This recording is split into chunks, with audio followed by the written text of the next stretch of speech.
अब बात आती है कि मेरे जो फ्रेंड्स थे उन्होंने मेरे से पूछा कि भाई प्रोजेक्ट्स कैसे बनाएं, क्या करें क्या नहीं करें। तो मैं बोलूँगा कि यूजीसी ने स्टूडेंट्स का ध्यान रखते रखते फैकल्टीज़ के लिए भी गाइडलाइंस निकाली है। What is up guys, welcome back to my channel Nomadic Explorer. Guys ये आज का जो वीडियो है ये मोस्ट रिक्वेस्टेड वीडियो था। मेरे को क्वेश्चंस आए थे यूजीसी गाइडलाइंस के ऊपर कि क्या क्या गाइडलाइंस है उनको एक्सप्लेन करो। तो गाइस मैं इस वीडियो में सिर्फ वही गाइडलाइंस एक्सप्लेन करूँगा आपको कि यूजीसी की क्या क्या गाइडलाइंस है। और हमारा जो कॉलेज है वो भी यूजीसी से एफिलेटेड है। सो अब अपने स्पेसिफिक अपने कॉलेज के लिए मैं नहीं बोल सकता कि क्या फॉलो करेंगे वो लोग या नहीं करेंगे, बट मैं सिर्फ आपको इतना बता रहा हूँ कि यूजीसी की जो गाइडलाइंस है वो क्या है। इस वीडियो में वो पूरी गाइडलाइंस अच्छे से क्लियर कर दूंगा मैं कि क्या क्या उन्होंने बोला है। इसको जो प्रॉब्लम थी वो सारे क्वेश्चंस भी मेरे पास हैं, ठीक है। प्रोजेक्ट्स वगैरह सब चीज़ मैं बता दूंगा, बैक वगैरह का सब बता दूंगा जो यूजीसी ने अपनी तरफ से बोला है, ठीक है। सो इस वीडियो को एंड तक देख लेना, पसंद आ जाए तो इसे लाइक भी कर देना, शेयर कर देना और सब्सक्राइब करके चले जाना यार। नीचे जो बेल आइकन है उसको दबा देना,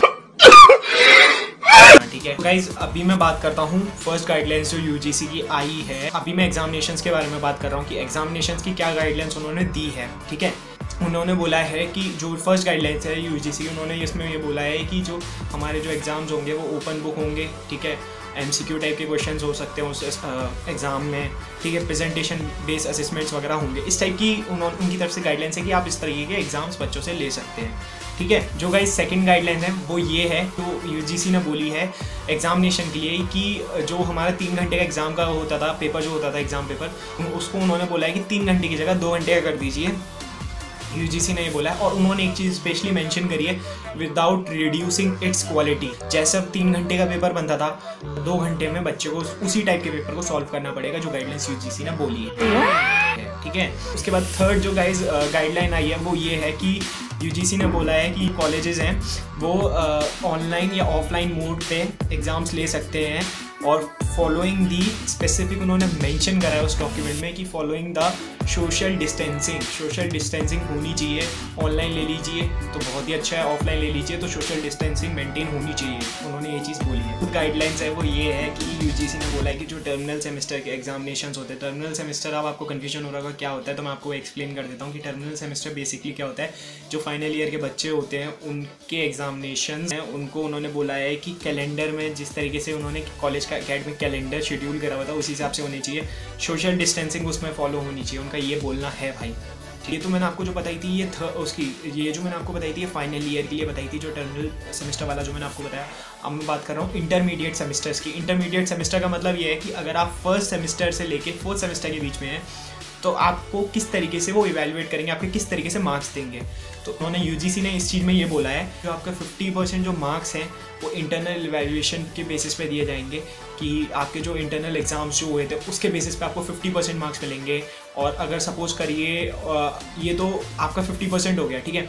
अब आपका 50% जो बचा है 100 में से वो किस बेसिस पे होंगे। तो अगर आप सपोज करिए इसमें 2 कंडीशन आ जाती है, एक अगर आप फर्स्ट सेमेस्टर में हो और दूसरा आप सेकेंड या थर्ड फोर्थ किसी भी सेमेस्टर में हो, तो यहाँ पर 2 कंडीशन आ जाती है। फॉर द फर्स्ट सेमेस्टर, मैं फर्स्ट सेमेस्टर वाले बच्चे की बात कर रहा हूँ कि अगर कोई बच्चा फर्स्ट सेमेस्टर में है तो उसका किस तरीके से इवैल्यूएशन होगा। उसका यही है कि जो उसके 50% सेमेस्टर में जो मार्क्स आए होंगे इंटरनल असेसमेंट में, जो उसके 50% जो मार्क्स आए होंगे उन्हीं को डबल कर दिया जाएगा। सपोज इस बच्चे ने फर्स्ट सेमेस्टर के बच्चे ने 20% मार्क्स स्कोर करे आउट ऑफ 50%, तो उसको 20 को कन्वर्ट कर दिया जाएगा, 40% उसका 100 में से स्कोर हो जाएगा फर्स्ट सेमेस्टर वाले के लिए। और जो सेकंड, थर्ड, फोर्थ में है उनके लिए मैं बता रहा हूँ कि 50% जो होगा वो बच्चे की प्रीवियस परफॉर्मेंस जो सेमेस्टर में रही है उसके बेसिस पे उसे मार्क्स दिए जाएंगे। ये यूजीसी की ये वाला पॉइंट उन्होंने स्पेशली मेंशन करा है इंटरमीडिएट के लिए। तो आप समझ गए होंगे कि जो 50% मार्क्स है वो उसके इंटरनल इवैल्यूएशन पे दिए जाएंगे, और जो 50% मार्क्स हैं वो उसके प्रीवियस सेमेस्टर में क्या परफॉर्मेंस रही उसके बेसिस पे उसको इसमें मार्क्स दिए जाएंगे, ठीक है। मैं आपको ये बता रहा हूँ उन बच्चों के लिए जिनकी प्रीवियस सेमेस्टर में बैक लगी हुई है या इस सेमेस्टर में बैक लगी है, तो आगे वो किस तरीके से क्लियर करेंगे। आपकी थर्ड सेमेस्टर में बैक लगती है, सेकंड सेमेस्टर में बैक लगती है और आप थर्ड सेमेस्टर में प्रमोट कर दिया जाओगे, बट आपको वो बैक क्लियर करनी पड़ेगी जब आपके जूनियर्स का एग्जाम होगा या फिर कॉलेज अलग से उस बैक के लिए पेपर ऑर्गेनाइज करेगा। तो आप उस चीज़ को क्लियर कर सकते हो, उसकी प्लेसमेंट में कोई इशू नहीं आएगी गाइज। आप प्लेसमेंट की टेंशन मत लीजिए। जो सेकंड ईयर में बच्चे हैं उनको प्लेसमेंट की बहुत टेंशन है कि उनकी बैक लगी हुई है। गाइज ऐसा नहीं है, अगर जैसे ही आप 5th 6th सेमेस्टर में आओगे आपकी प्लेसमेंट के लिए, जैसे आप बैठोगे तो ऑब्वियसली आपकी बैक के लिए कुछ ना कुछ करा जाएगा, बैक क्लियर करी जाएगी आपकी। तो उस चीज़ की टेंशन मत लीजिए कि हमारी बैक लगी हुई है और प्लेसमेंट्स आने वाली है। आपके लिए यूजीसी की गाइडलाइंस आ चुकी है, तो इसमें कोई टेंशन वाली बात नहीं है। इंपॉर्टेंट बात ये जो मैंने आपको बैक वाला जो सीन बताया है, ये सिर्फ इंटरमीडिएट सेमेस्टर के लिए, मतलब for starting from 1 to 4th semester. मैं 3rd ईयर की बात कर रहा हूँ, 3 साल का जिसका कोर्स है उसकी बात कर रहा हूँ, ठीक है। तो ये इंटरमीडिएट सेमेस्टर्स की बात है, सेमेस्टर वाले स्टूडेंट्स के लिए ही है ये बैक वाला सीन, ठीक है। जो नेक्स्ट गाइडलाइन है वो ये है कि यूजीसी ने बोला है कि जो स्टूडेंट्स हैं उनको एटलीस्ट 1 वीक पहले पता होना चाहिए कि उनका एग्ज़ाम होने वाले हैं। उन्हें मतलब एटलीस्ट 1 वीक पहले तो उन्हें इन्फॉर्मेशन हो जानी चाहिए कि उनके एग्जाम्स आने वाले हैं, उनके एग्जाम्स होने वाले हैं। गाइस अटेंडेंस की बात जहाँ आती है कि कॉलेज में जहाँ हम जाते थे तो वहाँ हमारी अटेंडेंस का सीन आता था कि 75% होनी चाहिए या 70% होनी चाहिए। तो गाइस इसमें ऑनलाइन भी उन्होंने यूजीसी ने ये बोला है कि अगर बच्चे ऑनलाइन प्रेजेंट नहीं है तो उसके अटेंडेंस को काउंट करा जाएगा। ऐसा नहीं है कि अगर आप ऑनलाइन नहीं हो तो आप सोचो कि अब अटेंडेंस का कोई इशू नहीं रहेगा, कोई सीन नहीं रहेगा। गाइस ऐसा नहीं है, यूजीसी ने बोला है कि अटेंडेंस मैंडेटरी मेंटेन करी जाएगी, चेक होगी अटेंडेंस भी, ये यूजीसी ने अपनी तरफ से बोला है। ये वाला जो पॉइंट है ना बेसिकली बहुत ज़्यादा इंपॉर्टेंट पॉइंट है, क्योंकि ये फाइनल ईयर के बच्चों के लिए जो यूनिवर्सिटी में भी हैं जिनके प्रोजेक्ट्स की बात आती है कि अब प्रोजेक्ट्स का क्या होगा। ये क्वेश्चन मेरे पास आया था कि मेरे फ्रेंड्स की तरफ से कि प्रोजेक्ट का कैसे होगा, क्या होगा। तो गाइस यूजीसी ने जो गाइडलाइन दी है उसमें उन्होंने ये बोला है कि instead of making laboratory projects like IoT based hardware type के प्रोजेक्ट्स आप जो बनाते थे या बनाते हो, उन प्रोजेक्ट्स की जगह पर आप सॉफ्टवेयर ड्रिवन प्रोजेक्ट्स बनाओगे। फॉर एग्जांपल आप कोई एप्लीकेशन बना सकते हो, वेब डेवलपमेंट का प्रोजेक्ट बना सकते हो, उस टाइप के प्रोजेक्ट्स आप बना सकते हो, ठीक है बेसिकली। तो वो कन्फ्यूजन दूर हो जाना चाहिए कि प्रोजेक्ट सबमिट नहीं करना पड़ेगा। ऐसा यूजीसी ने कहीं नहीं लिखा है कि प्रोजेक्ट आपको सबमिट नहीं करना पड़ेगा। गाइस आपको प्रोजेक्ट बनाना पड़ेगा and you have to submit it. ये यूजीसी की तरफ से गाइडलाइंस आई हुई है, ठीक है। और वो प्रोजेक्ट आपका सॉफ्टवेयर ड्रिवन होना चाहिए, सॉफ्टवेयर बेसिस पे होना चाहिए। कोई ऐप बना दीजिए वेब डेवलपमेंट की, डेटा साइंस, मशीन लर्निंग, इस टाइप के प्रोजेक्ट्स आप बना सकते हो, जो कि आजकल के टाइम में आपको इजीली लॉकडाउन चल रहा है, आपको बहुत सारी यूट्यूब वीडियोस मिल जाएंगी प्रोजेक्ट्स की, आप उनमें से देख सकते हो और आप कोई भी प्रोजेक्ट इजीली बना सकते हो, कोई इशू नहीं आएगा आपको। ये वाला जो पॉइंट है ये भी बहुत ज़्यादा इंपॉर्टेंट है कि अब प्रैक्टिकल्स किस तरीके से होंगे, राइट। सबके दिमाग में ये क्वेश्चन आता ही आता है कि प्रैक्टिकल्स का क्या होगा, वाइवा किस तरीके से होगा। तो यूजीसी ने बोला है कि ये जो प्रैक्टिकल्स हैं, जो वाइवा है, उसकी बिल्कुल टेंशन मत करिए आप। इसमें दोनों सेमेस्टर्स के लिए अलग है, वही फाइनल ईयर और इंटरमीडिएट सेमेस्टर्स की बात आ जाए। इंटरमीडिएट की मैं पहले बात करता हूँ कि आपके जो प्रैक्टिकल्स हैं वो नेक्स्ट सेमेस्टर में हो सकते हैं। फॉर एग्जांपल आपका इस सेमेस्टर में कोई भी सब्जेक्ट का प्रैक्टिकल था, वो नेक्स्ट सेमेस्टर में शिफ्ट हो जाएगा। उस जब कॉलेज खुलेगा तो आप जाके उस प्रैक्टिकल को उस टाइम पे दे सकते हो, ठीक है। ये इंटरमीडिएट की बात है। अब आई फाइनल की बात। तो फाइनल के लिए यूजीसी ने बोला है कि universities can follow video call और एनी मीटिंग ऐप, उसके थ्रू आप प्रैक्टिकल्स और वाइवा वगैरह ले सकते हो स्टूडेंट्स का और उन्हें क्लियर कर सकते हो, ठीक है। गाइस नेक्स्ट बात ये है कि यूजीसी ने ये बात और बोली है कि जो यूनिवर्सिटीज़ हैं इनको एक अलग से एक स्पेशल सेल बनाना चाहिए। स्टूडेंट्स हैं उनकी जो क्वेरीज आती हैं ऑनलाइन एग्जाम्स वगैरह के रिगार्डिंग, वो उसको हैंडल कर पाएँ। सो गाइस ये काफ़ी अच्छी चीज़ बोली है यूजीसी ने कि करनी चाहिए, आई थिंक, क्योंकि सबको डाउट होता है ऑनलाइन एग्जाम्स वगैरह का। क्योंकि अभी हम इस फील्ड की, इस चीज़ की तरफ हम आए हैं, हम पूरे हैबिचुअल नहीं हैं, हम हैबिचुअल वही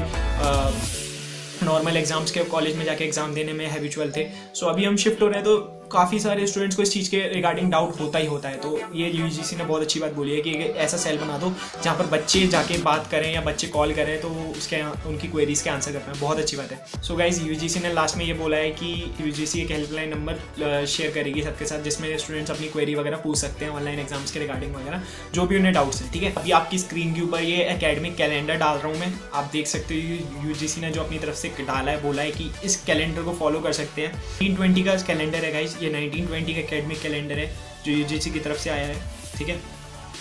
मैं जो सेकंड दिखा रहा हूँ आपकी स्क्रीन पे वो आपको दिख जाएगा। एडमिशन प्रोसेस की उन्होंने डेट्स वगैरह निकाली हुई है, ये बहुत ज़्यादा इंपॉर्टेंट है।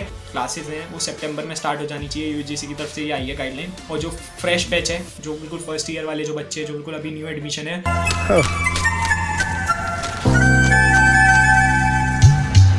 उनके लिए अक्टूबर में स्टार्ट हो जाना चाहिए। यूजीसी ने स्टूडेंट्स का ध्यान रखते रखते फैकल्टीज़ के लिए भी गाइडलाइंस निकाली है कि उनकी ट्रैवल हिस्ट्री वगैरह को चेक करा जाए कि वो कहाँ से आए हैं, कैसे आए हैं। सो यूजीसी ने इस चीज़ पर प्रॉपर ध्यान दिया है कि कोई भी यूनिवर्सिटी में ऐसा कोरोना वायरस और कोविड-19 की वजह से कोई ऐसा एपिडेमिक ना क्रिएट हो, कुछ ऐसा सीन ना हो, कुछ गड़बड़ ना हो। तो उन्होंने प्रॉपर गाइडलाइंस जनरेट करी है सबके लिए। सो वो सारी आप गाइडलाइंस टीचर्स वाली जो है वो भी इसी डॉक्यूमेंट में आप नीचे पढ़ लेना, जो मैंने डिस्क्रिप्शन में डाला हुआ है। ये था अभी तक का जो पूरा यूजीसी का जो गाइडलाइंस था, वो मैंने आपके साथ शेयर कर दिया है। जितना मेरे से हो सका मैंने कर दिया।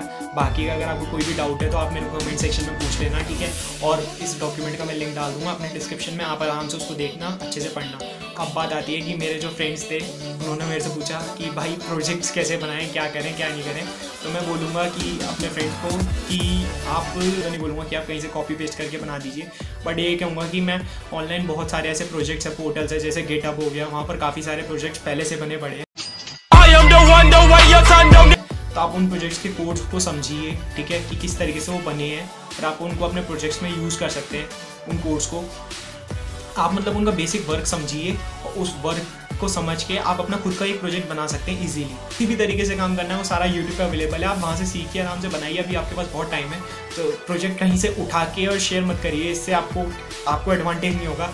आपका वर्क कंप्लीट हो जाएगा बट आपको एडवांटेज नहीं होगा, कि आप सीख नहीं पाओगे। जब आप कंपनीज़ में जाओगे किसी भी, तो वहाँ पर आपको प्रॉब्लम आएगी, और वहाँ पर आपसे पूछा भी जा सकता है कि आपका फाइनल ईयर प्रोजेक्ट क्या था। उस हिसाब से आपको किसी प्रोजेक्ट में असाइन कर देंगे कि इस बच्चे को एक्सपीरियंस है उस प्रोजेक्ट का। सो गाइस, इस चीज़ में चीटिंग मत करिए। अगर आपने कुछ अच्छा आइडिया सोच रखा है तो मुझे कमेंट सेक्शन में बताना प्लीज़। और गाइस, अगर आपको ये पूरा मेरा वीडियो पसंद आया, जो मैंने आपके साथ अभी तक इतनी इन्फॉर्मेशन शेयर करी है, इस वीडियो को लाइक करके चले जाना, शेयर करके चले जाना, सब्सक्राइब तो कर ही देना।